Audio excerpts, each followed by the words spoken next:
طيب بسم الله.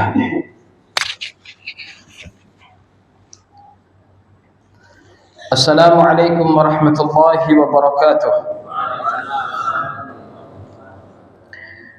إن الحمد لله نحمده ونستعينه ونستغفره ونعوذ بالله من شرور أنفسنا وسيئات أعمالنا. من يهده الله فلا مضل له ومن يضلل فلا هادي له. أشهد أن لا إله إلا الله وحده لا شريك له وأشهد أن محمدا عبده ورسوله. اللهم صل على محمد وعلى آله وأصحابه أجمعين. أما بعد. Bapak Ibu yang dirahmati Allah Subhanahu wa taala, kita berjumpa lagi dalam kajian kita Kitabut Tauhid karya Syekhul Islam Muhammad bin Abdul Wahhab rahimahullahu taala. Dan kita pada malam hari ini sudah sampai bab tasammi biqadil qudati wa nahwihi. Bab at-tasammi, menamakan seseorang dengan qadil qudat. Menamakan seseorang dengan qadil qudat.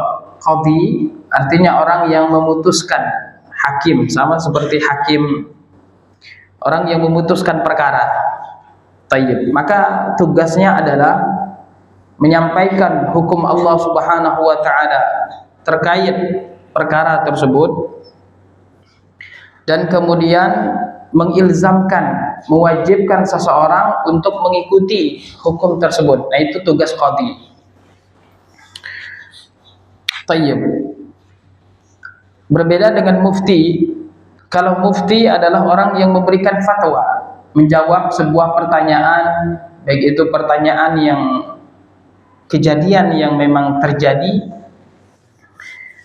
pada dirinya atau pada orang lain, tayyib, atau menjelaskan suatu hukum yang memang sesuatu yang berkaitan dengan keluarga, masyarakat, atau juga umat, maka disebut dengan mufti. Tetapi dia tidak mewajibkan untuk kemudian seseorang yang bertanya tersebut harus melaksanakan atau tidak. Dia tidak ada kewajiban baginya untuk melaksanakan atau tidak. Tinggal seorang mustafti tadi, ketika dia bertanya untuk dia amalkan atau tidak. Tetapi kalau qadhi, maka dia sifatnya mengilzamkan, mewajibkan untuk mengikuti hukum tersebut. Tayyib. Ya, tidak jauh dengan pengadilan-pengadilan saat ini. Seorang qadhi itu adalah seorang hakim. Maka di antara hakim-hakim tersebut ada hakim yang lebih tinggi dari mereka. Dan hakim yang lebih tinggi tersebutlah kemudian yang kadang diberikan gelar sebagai hakimul hukama, hakimnya para hakim-hakim. Nah, ini qadhi tadi digelar karena dia yang paling tinggi, yang menghukumi qadhi-qadhi yang lain. Dia dihukumi dengan qadhil qudat, qadhinya para qadhi-qadhi. Atau juga misalnya ada kerajaan-kerajaan kecil, yang kerajaan-kerajaan kecil tersebut di bawah kerajaan besar. Maka raja yang paling besar tadi, yang membawahi kerajaan-kerajaan kecil, itu kadang digelar orang juga dengan Malikul Amlak, rajanya para raja-raja. Nah, Bapak Ibu yang dirahmati Allah, lafaz-lafaz ini adalah lafaz-lafaz yang tidak boleh kita ungkapkan, tidak boleh kita sebutkan untuk makhluk. Tayyib. Karena dalam lafaz tersebut terdapat makna seakan-akan hakim tadi yang tertinggi itulah yang menjadi hakim bagi hakim-hakim yang lain. Sedangkan yang menjadi hakim sesungguhnya adalah Allah Subhanahu wa taala yang merajai seluruh para hakim-hakim. begitu juga para qadhi, begitu juga para raja. Maka lafaz-lafaz tersebut adalah lafaz-lafaz yang memang mengandung makna pengagungan yang berlebihan, padahal yang berhak untuk mendapatkan pengagungan yang berlebihan tersebut hanyalah Allah Subhanahu wa ta'ala. Maka dari itulah Ibnul Qayyim rahimahullah menyebutkan dalam definisi ibadah itu, kata beliau, wa ibadatur rahmani ghayatu hubbihi wa dhulli abidihi huma qutbani. Sesungguhnya ibadatur rahman, ibadah kepada Allah Subhanahu wa ta'ala itu adalah ghayatu hubbihi, ghayah, yang paling puncak kecintaan seseorang. Begitu juga yang paling puncak di dalam perendahan diri seseorang. Ketika seseorang mencintai dan juga merendahkan dirinya kepada Allah Subhanahu wa ta'ala, maka pastinya dia mengagungkan Allah Subhanahu wa ta'ala. Maka dari itu kita tidak boleh mengagungkan makhluk seperti mengagungkan Allah Subhanahu wa ta'ala, baik secara keyakinan, baik secara ucapan, ataupun nama-nama dan sebutan. Begitu juga kita tidak boleh merendahkan diri kita kepada makhluk sebagaimana kita merendahkan diri kita kepada Allah Subhanahu wa ta'ala. Maka dari itu kita tidak boleh rukuk kepada makhluk, tidak boleh sujud kepada makhluk. Karena perendahan diri yang semacam itu, kita merendahkan diri kita rukuk, kemudian ketika kita sujud, ini kita merendahkan diri kita. Perendahan diri semacam ini dan pengagungan semacam ini tidak boleh diberikan kecuali hanya untuk Allah Subhanahu wa ta'ala. Dan barang siapa yang kemudian memberikan pengagungan tersebut kepada selain Allah, maka dia telah melakukan kesyirikan. Tayyib. Maka dari itu kemudian mengapa sumpah dengan selain nama Allah Subhanahu wa ta'ala itu hukumnya syirik? Karena di dalam sumpah tersebut terdapat pengagungan. Seseorang yang menjadikan tadi, yang dia jadikan sebagai sumpah, ini dia jadikan sebagai jaminan bahwasanya ucapannya benar. Tayyib. Maka ketika dia mengagungkan sesuatu tersebut, sama seperti dia mengagungkan Allah Subhanahu wa ta'ala, seperti sumpahnya orang-orang kafir Quraisy dengan Lata dan Uzza, maka ini hukumnya adalah syirik besar. Tetapi apabila pengagungannya di bawah pengagungannya kepada Allah Subhanahu wa ta'ala, maka hukumnya adalah syirik kecil. Nah, Bapak Ibu yang dirahmati Allah Subhanahu wa ta'ala, kata qadha itu sendiri ini disebutkan Allah Subhanahu wa ta'ala terhadap dirinya di dalam Al-Qur'an. Baik itu yang sifatnya qadha'ul kauni dan juga qadha'u syar'i. Qadha itu disematkan Allah Subhanahu wa ta'ala untuk dirinya, sebagaimana di dalam surat Al-Isra Allah Subhanahu wa ta'ala berfirman ayat 4, wa qadayna ila bani Israila fil kitabi la tufsidunna fil ardi marratain. Dan telah kami tentukan, seorang qadhi ini penentu, telah kami tentukan. Tayyib. Nah, ini namanya qadha'ul kauni. Begitu juga dalam surat Al-Isra ayat 23. Nah, ini contoh dari qadha'us syar'i. Wa qadha rabbuka alla ta'budu illa iyyah. Dan Allah Subhanahu wa ta'ala telah menentukan alla ta'budu illa iyyah, bahwasanya kalian tidak boleh menyembah kecuali Allah Subhanahu wa ta'ala. Maka Allah Subhanahu wa ta'ala di sini menyebutkan dirinya sebagai penentu, sebagai qadhi. Tayyib. Maka dari itu tidak boleh kemudian kita sematkan kata qadha ini yang menjadi penentu segala sesuatu, penentu secara mutlak. Tayyib. Tidak boleh kita tentukan, tidak boleh kita nisbatkan kecuali hanya untuk Allah Subhanahu wa ta'ala saja. Tayyib. Kecuali mungkin yang dimaksud adalah secara realnya mungkin, dimana misalnya dari raja-raja tersebut ada raja yang paling tinggi misalnya, atau dari qadhi-qadhi tadi, artinya dia sebagai raja dari raja-raja yang lain misalnya, maksudnya di sini yang lebih tinggi. Tayyib. Tetapi dari hadis Nabi Shallallahu Alaihi Wasallam, tayyib, di sini dikatakan bahwasanya dalam Sahih Bukhari dari hadis Abu Hurairah radhiyallahu anhu, an Nabi Shallallahu Alaihi Wasallam qala, inna akhnas min indallahi rajulun tasamma bi malikil amlak atau tasamma malikal amlak la malika illallah. Sesungguhnya nama yang paling rendah di sisi Allah Subhanahu wa taala adalah seseorang yang mendapatkan nama Malikal Amlak, raja dari para raja-raja.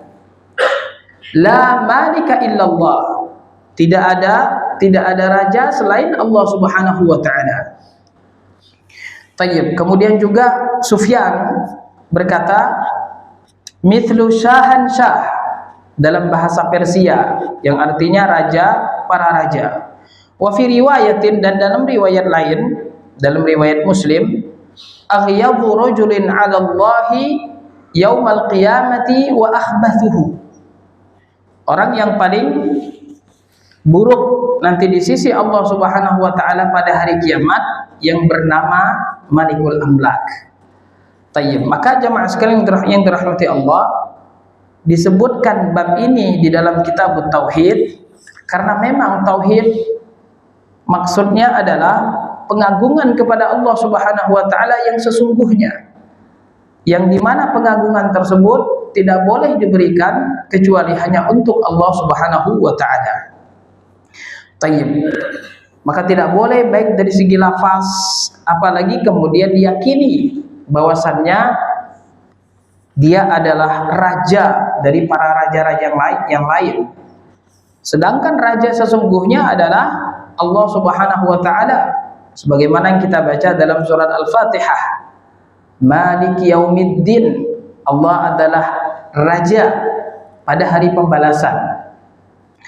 Tayyib.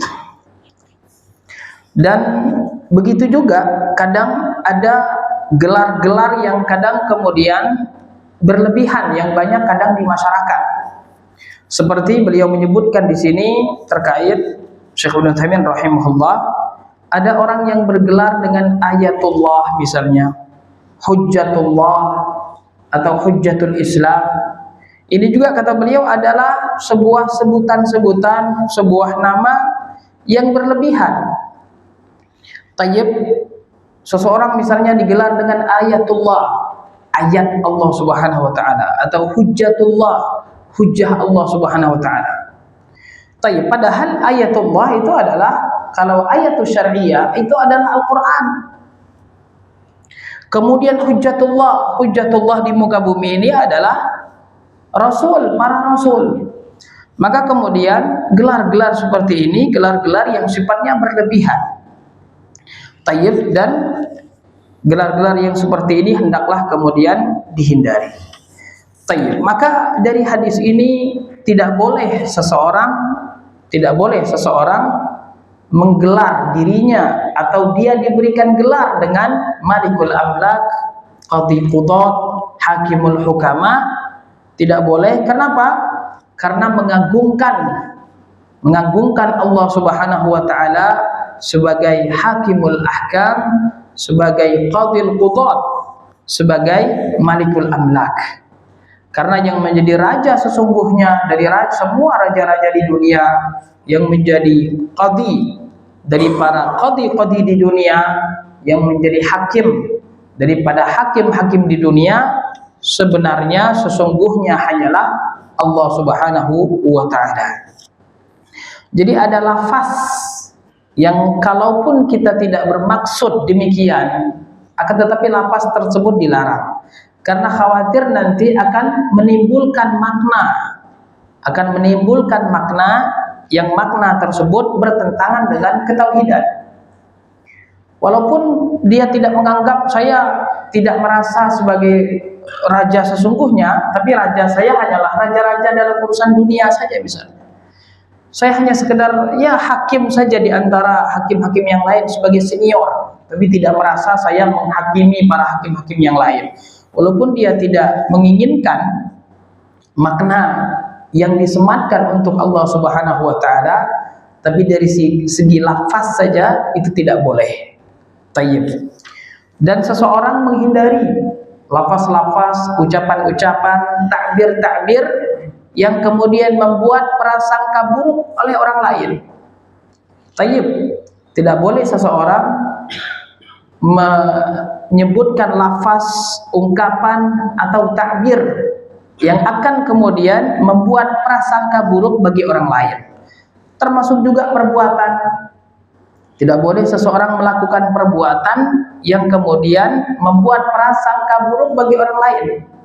Yang seharusnya kita menutup celah-celah tersebut.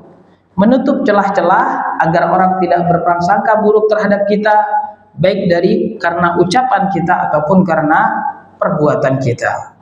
Nah, maka tidak ada hakim sesungguhnya kecuali Allah Subhanahu wa taala, hakim yang mutlak. Tidak ada qadhi yang sesungguhnya, qadhi yang mutlak kecuali Allah Subhanahu wa taala. Tidak ada raja yang mutlak sesungguhnya kecuali Allah Subhanahu wa taala. Tidak ada pemilik yang sesungguhnya secara mutlak kecuali Allah Subhanahu wa taala. Tidak ada yang mengatur secara mutlak kecuali Allah Subhanahu wa taala. Apa perbedaan secara mutlak dan muqayyad? Kita manusia boleh mengatakan, saya menciptakan sebuah mesin misalnya. Tayyib, kata-kata tersebut.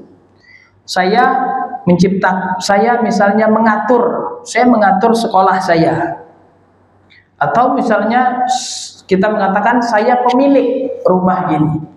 Tayyib. Maka kita menjadi pencipta di sini, menjadi pengatur di sini, dan menjadi pemilik di sini, semuanya bersifat dan bermakna muqayyad, terikat, tidak secara mutlak. Adapun secara mutlak, pemilik dan pengatur semua alam semesta adalah Allah Subhanahu wa taala. Inilah tauhid rububiyah.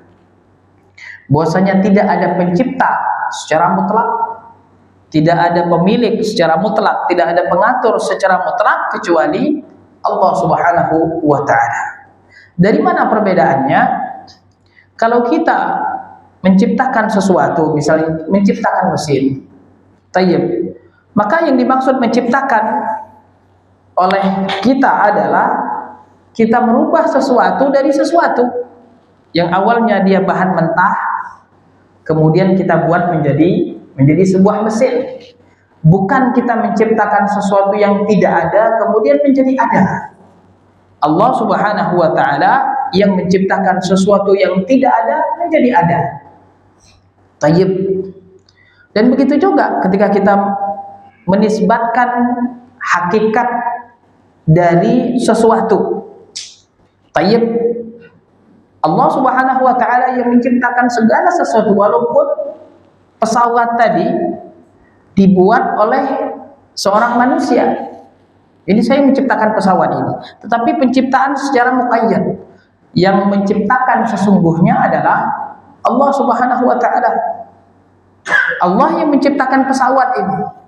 Karena tidak ada di alam semesta ini yang keluar dari ciptaan Allah Subhanahu wa taala. Nah, inilah mutlak. Artinya Allah Subhanahu wa taala menciptakan sesuatu yang belum ada menjadi ada, atau sesuatu yang kemudian berpindah dari pohon menjadi kursi, dari besi menjadi pesawat. Itu semua pada hakikatnya juga adalah ciptaan Allah Subhanahu wa taala. Karena tidak ada di alam semesta ini yang keluar dari ciptaan Allah Subhanahu wa taala. Begitu juga kalau kita berbicara tentang yang mengatur. Kita manusia mengatur sesuatu, tetapi pengaturan kita terikat. Kita hanya boleh mengatur sesuatu, tayyib, tapi ada aturannya juga ketika kita mengatur. Tidak boleh kita mengatur seenak kita. Kenapa? Karena kita di bawah pengaturan yang mutlak, yaitu Allah Subhanahu wa Ta'ala. Kita di sekolah mengatur semua siswa, semua guru, atau kelas-kelas, kantor, semuanya harus bersih. Boleh? Boleh. Tapi boleh tidak kita mengatur? Ini kelas-kelas ini tolong dibakar. Tayyib. Kelas-kelas ini tolong dikotori dan lain sebagainya. Boleh tidak? Tidak boleh. Karena ada aturan lain yang mengikat kita, yaitu Allah Subhanahu wa Ta'ala. Tidak boleh kita merusak sesuatu, tidak boleh kita membubazirkan apa yang telah diberikan Allah Subhanahu wa Ta'ala. Tayyib. Kita punya anak. Tayyib. Kita boleh mengatur anak kita pada sesuatu yang tidak bertentangan dengan syariat. Tapi kalau sesuatu itu bertentangan dengan syariat, anak kita suruh misalkan melakukan perbuatan yang buruk, nah ini tidak boleh. Maka pengaturan kita sifatnya muqayyad. Tayyib. Begitu juga ketika kita menciptakan tadi, kita hanya menciptakan bagian itu saja, dan apa yang kita lakukan pun semata-mata hanyalah wasilah dari pencipta sesungguhnya, yaitu Allah Subhanahu wa Ta'ala. Tayyib. Begitu juga tentang masalah hukum. Maka hakim sesungguhnya adalah Allah Subhanahu wa Ta'ala, yang memiliki hukum di alam semesta ini, baik itu hukum kauni, api yang memanaskan, kemudian es yang dingin. Tayyib. Ini adalah hukum kauni Allah Subhanahu wa Ta'ala. Jadi kita kadang menyebutnya kadang hukum alam. Apa sih yang dimaksud dengan hukum alam? Ini harus dipertanyakan juga. Kalau yang dimaksud dengan hukum alam itu adalah sunnatullah atau hukum Allah kauni, yaitu bisa saja kita terima. Tapi kalau kita katakan hukum alam, seakan-akan alam ini kemudian yang menjalankan dirinya sendiri, atau mungkin dia adalah kekuatan tersendiri, misalnya kekuatan alam, misalnya ada orang yang mengatakan seperti itu terkadang. Maka ini tentu tidak boleh, karena semua di alam semesta ini berjalan atas hukum kauni Allah Subhanahu wa Ta'ala. Tayyib. Api bisa membakar, memang hukum kauninya demikian yang telah ditentukan oleh Allah. Tapi kadang bisa juga tidak membakar, seperti yang terjadi dengan Nabi Ibrahim alaihissalam. Allah Subhanahu wa Ta'ala berfirman, "Ya naru kuni bardan wa salama." Wahai api, jadilah engkau dingin dan keselamatan. Tayyib.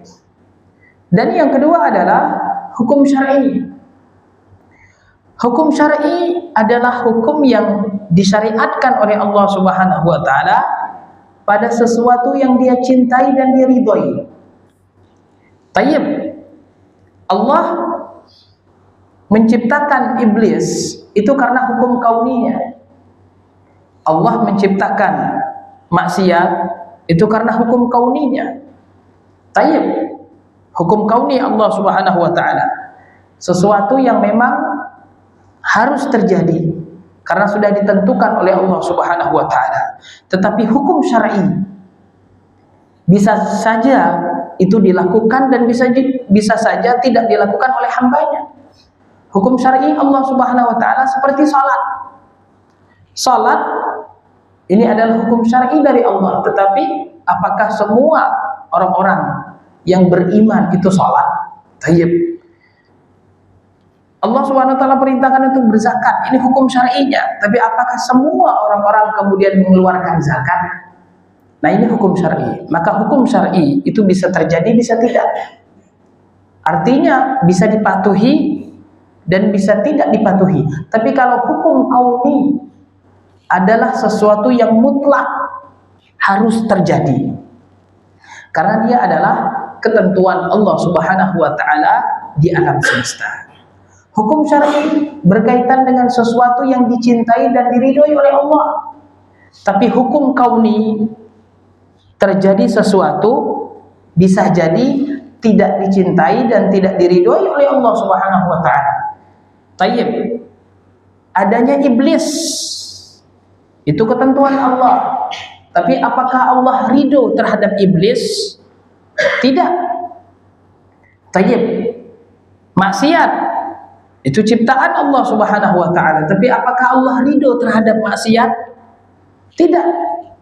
Tayyib. Tetapi hukum syar'i adalah sesuatu yang memang Allah Subhanahu wa taala cintai, Allah ridhoi, tetapi bisa jadi dipatuhi oleh hambanya dan bisa jadi tidak dipatuhi. Tayyib. Dan hukum syar'i adalah hukum yang memang secara syariat harus dipatuhi. Tayyib. Sebagaimana kita mengikuti hukum kauni Allah Subhanahu wa taala, maka kita juga harus mengikuti hukum syar'i Allah Subhanahu wa taala. Tayyib. Dan tidak ada hukum pada hakikatnya kecuali hukum Allah Subhanahu wa taala.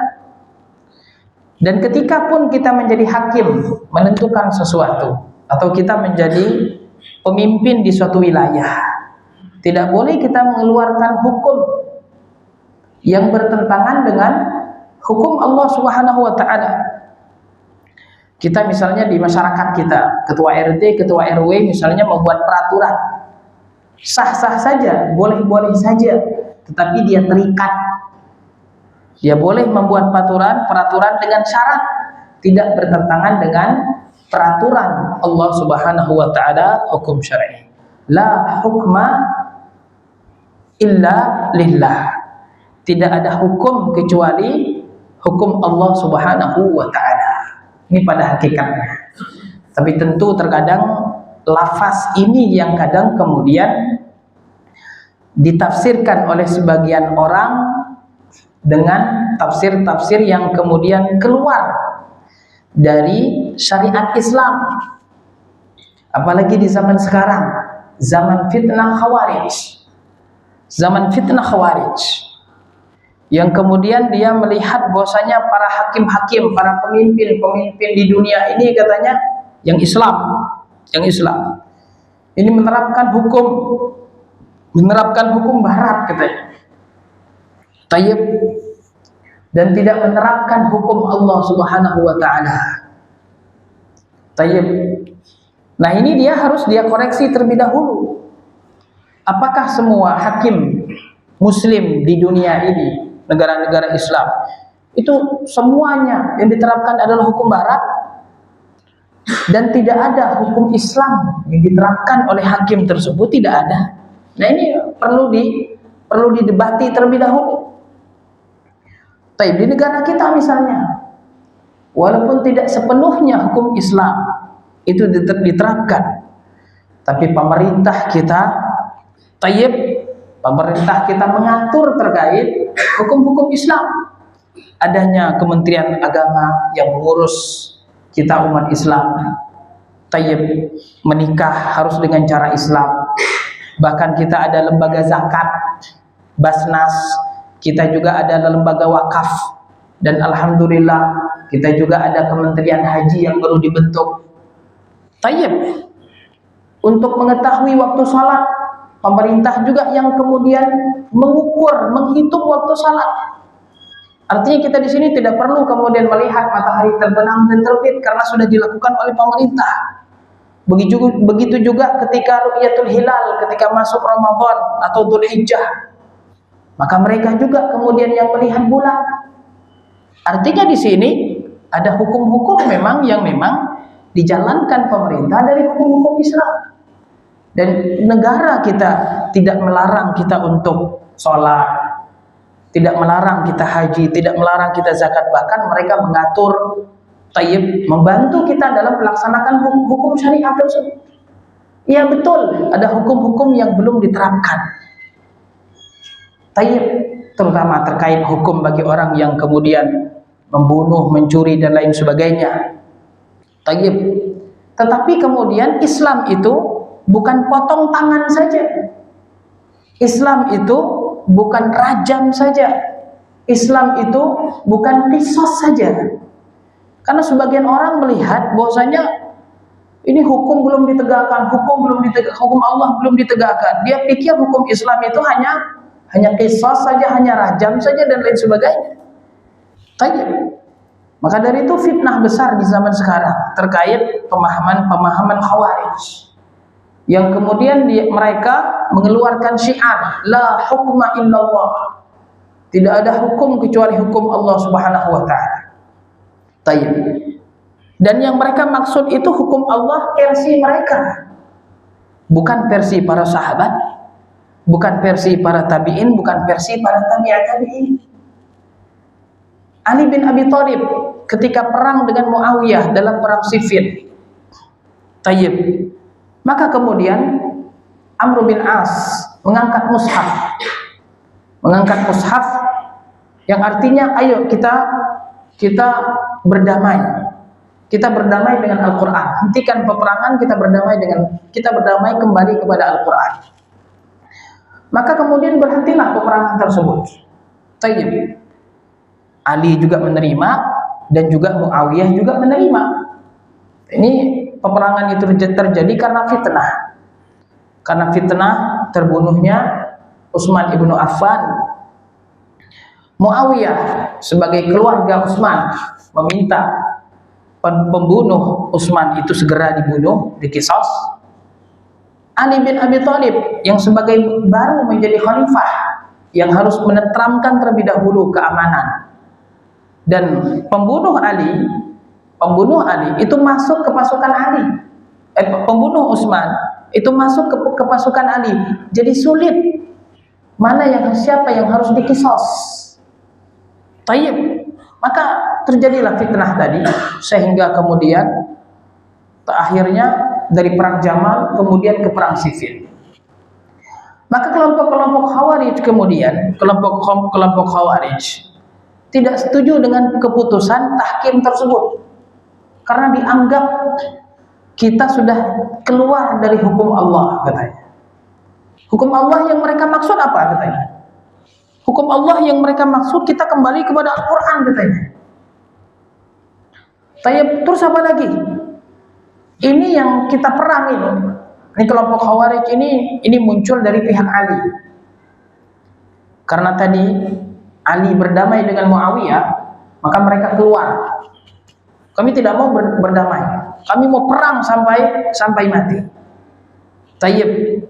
Dan kemudian yang tertawan ini harus menjadi budak, dan harta-harta yang dirampas itu harus menjadi ghanimah. Jadi mereka menghukumi Muawiyah itu kafir, sehingga Muawiyah dan para sahabat lain, sehingga hasil ghanimah itu mereka anggap seperti rampasan perang, seperti berperang dengan orang kafir.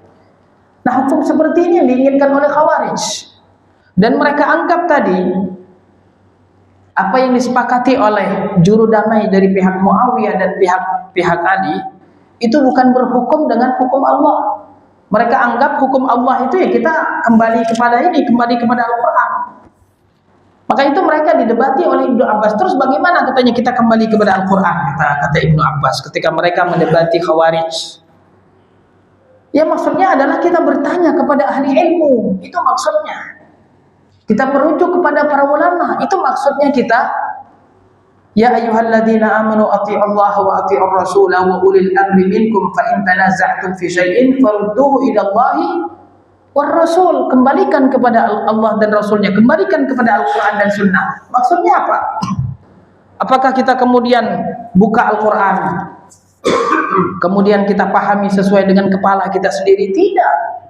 Bertanya kepada para ulama, apa maksud ayat ini? Bertanya kepada para ulama, apa maksud ayat ini? Kita kembalikan pemahaman ayat ini kepada pemahaman salaf, para sahabat dan para tabi'in. Itu maksudnya. Tapi mereka enggak. Mereka pokoknya apa yang mereka inginkan. Itu Khawarij. Memang tidak heran ketika Rasulullah SAW masih hidup, bibit-bibit Khawarij ini sudah muncul. Ketika Rasul membagikan zakat, ada harta zakat kemudian dibagikan oleh Rasul. Dengan pembagian tersebut mereka tidak setuju. Bukan seperti itu cara pembagiannya, bayangkan. Khawarij. Menurut mereka Rasul tidak adil. Menurut mereka Rasul tidak adil, subhanallah. Rasul tidak paham cara membagi, cara melihat detail dan sebagainya. Subhanallah. Maka kata Rasul sallallahu alaihi wasallam, "Waihak illam a'dil faman ya'dil." Celakalah engkau kalau saya tidak berbuat adil, siapa kemudian yang akan berbuat adil? Apakah kalian tidak percaya kepada saya? Ala ta'manuni wa ana aminun man fis sama? Kalian tidak percaya kepada saya sedangkan saya dipercaya oleh Allah Subhanahu wa taala. Kalaulah keputusan Rasul itu salah, maka bukan antum yang negur Rasul sallallahu alaihi wasallam, tapi siapa? Allah Subhanahu wa taala. Ketika Rasul berbuka masam, ketika kedatangan Ibnu Ummi Maktum, langsung ditegur oleh Allah Subhanahu wa taala. Tayyib. Nah ini jadi hukum yang dia inginkan itu adalah hukum yang sesuai dengan pemahamannya. Selain darinya maka itu salah, kafir. Tayyib. Maka Khawarij ini adalah fitnah dari zaman dulu sampai zaman sekarang. Yufsiduna al-ibada wal bilad bismil Islam. Mereka merusak umat dan merusak kemaslahatan umat, merusak dunia dan merusak agama dengan nama Islam. Dengan nama Islam, merusak dunia dan merusak agama dengan nama Islam, dengan nama kembali kepada Al-Quran dan Sunnah, dengan menggunakan syiar-syiar la hukma illallah, tidak ada hukum selain Allah. Kita setuju, betul. Kita wajib berhukum dengan hukum Allah Subhanahu wa taala. Tayyib, kita wajib berhukum, kita setuju. Tayyib. Tapi apakah kemudian ketika hakim tidak menerapkan hukum potong tangan, ketika hakim tidak menerapkan kisos, ketika hakim tidak menerapkan rajam, apakah hakim kafir? Tayyib. Nah bagi mereka kafir. Karena bagi Khawarij iman itu satu kesatuan. Kalau sebagiannya kurang, kalau sebagiannya hilang, itu tidak dianggap. Ini Khawarij. Kalau kita tidak, iman itu ada usul, ada furu', ada asal, ada cabang. Kalau yang cabang itu hilang, tapi masih ada usulnya, dia muslim. Seseorang tersebut, walaupun dia penzina, peminum khamar, pemakan riba dan lain sebagainya, tapi dia masih mengucapkan 2 kalimat syahadat, maka tidak boleh kita keluarkan dia dari lingkaran Islam. Dia tetap muslim, tetapi muslim yang lemah imannya, muslim yang pelaku maksiat. Kita tidak mengatakan dia muslim yang kuat imannya, yang sempurna imannya, tidak, karena dia pelaku maksiat. Tapi tidak boleh kita keluarkan dia dari hukum Islam, tidak boleh kita keluarkan dia dari Islam. Barakallahu fiikum. Azan.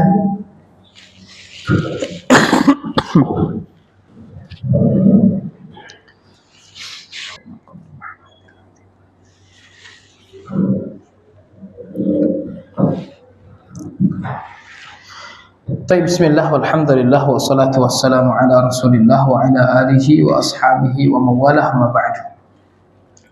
Maka Bapak Ibu yang dirahmati Allah Subhanahu wa taala, fitnah Khawarij ini adalah fitnah akhir zaman. Tayyib.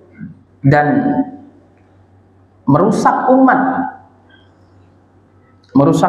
dan juga merusak alam. Tayyib, dengan nama Islam. Bayangkan kelompok Khawarij ini, mereka diperangi oleh Ali bin Abi Thalib ketika mereka menyendiri di sebuah tempat namanya Harura di daerah Irak. Maka Irak itu sebagaimana kata Rasul disebut dengan Najd. Najd itu adalah dataran tinggi yang memang muncul dari situ tanduk syaitan. Dan banyak fitnah-fitnah akhir zaman itu munculnya daerah sana. Syiah munculnya di sana, Khawarij ya juga munculnya di sana. Baik. Maka fitnah Khawarij ini diingatkan oleh para ulama adalah fitnah yang merusak Islam, yang merusak citra Islam. Memang betul ada Bapak Ibu yang dirahmati Allah, umat Islam yang berpikiran seperti pikiran Khawarij. Dan kita subhanallah masih menganggap mereka muslim. Walaupun mereka mengkafirkan kita. Tayyib. Tapi kita masih menganggap mereka muslim. Tayyib. Dan subhanallah, Nabi SAW di dalam banyak hadis yang menyebutkan sifat-sifat mereka, ciri-ciri mereka. Tayyib. Yaqra'una al-Qur'an la yujawizuna taraqiyahum. Mereka itu baca Al-Qur'an tetapi tidak sampai ke hati. Rajin ibadah mereka. Taqiruna siyamakum ala siyamihim wa salatakum ala salatihim. Kalian itu kalau melihat Khawarij, kata Rasul, melihat salat mereka, kalian akan melihat salat kalian itu jauh dari salat mereka. Artinya salat mereka yang sungguh-sungguh itu.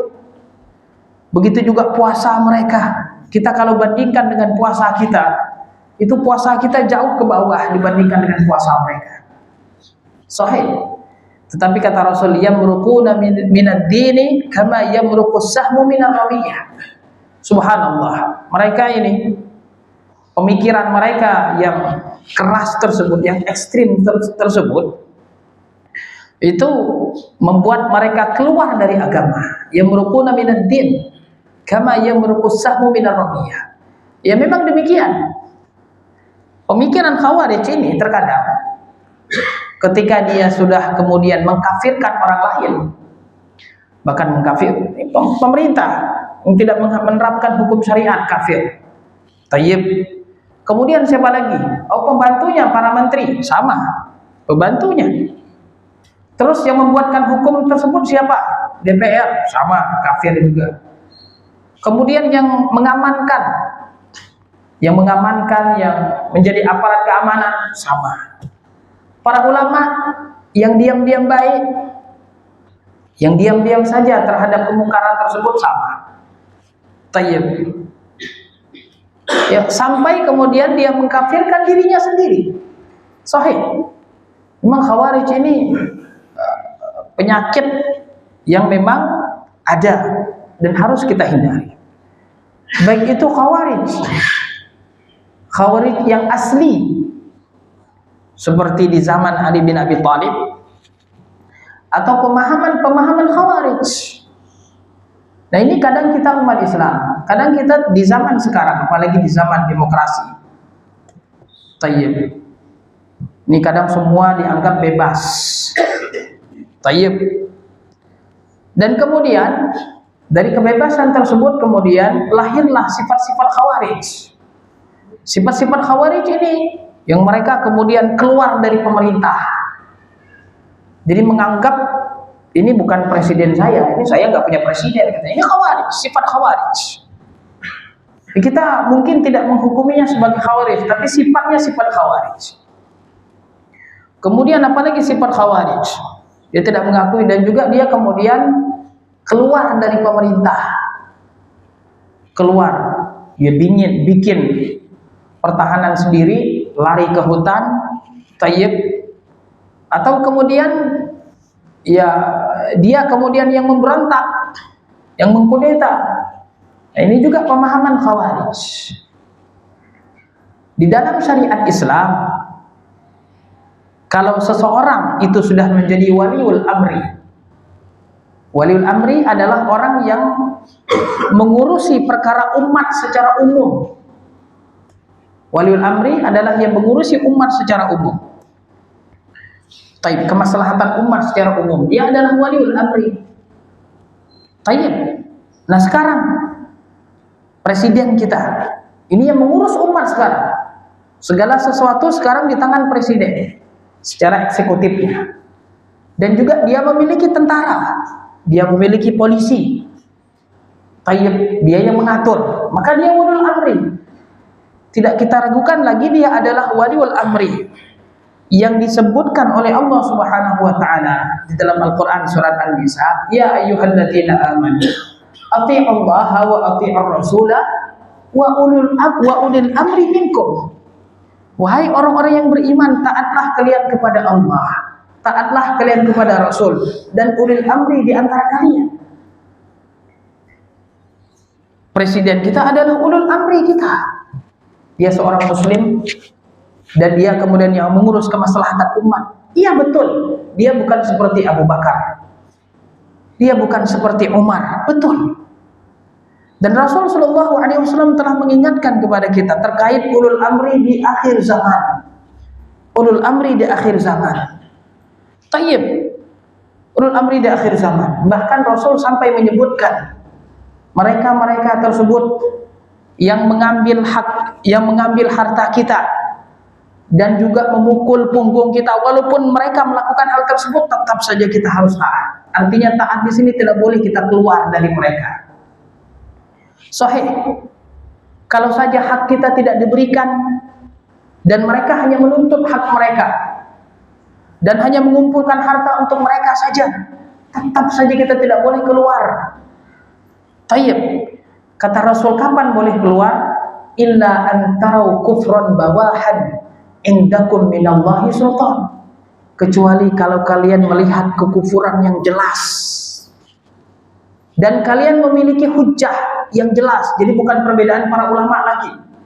Para ulama semua sepakat bahwasanya ini kafir. Nggak ada lagi perbedaan para ulama. Tayyib. Nah baru itu kemudian boleh kita keluar dari pemerintah dan tidak boleh taat kepadanya. Tetapi juga para ulama menggarisbawahi, kalau kita mampu, kalau mafsadatnya di situ tidak besar, kalau saja keluar tapi mafsadatnya besar, nyawa hilang, harta hilang, anak-anak kecil jadi yatim, ini berarti mafsadatnya lebih besar, maka tidak boleh keluar. Maka Islam menjaga darah, menjaga keamanan, menjaga ketentraman, lebih memilih untuk bersabar daripada kemudian menyulut api kehancuran, api perpecahan, api pertumpahan darah dan lain sebagainya. Berapa banyak kemudian negara-negara yang kemudian muncul pemahaman-pemahaman khawarij seperti ini, hancur negara dan tidak akan ada pembangunan. Tidak akan ada pembangunan karena setiap hakim yang menurut mereka zalim dikudeta.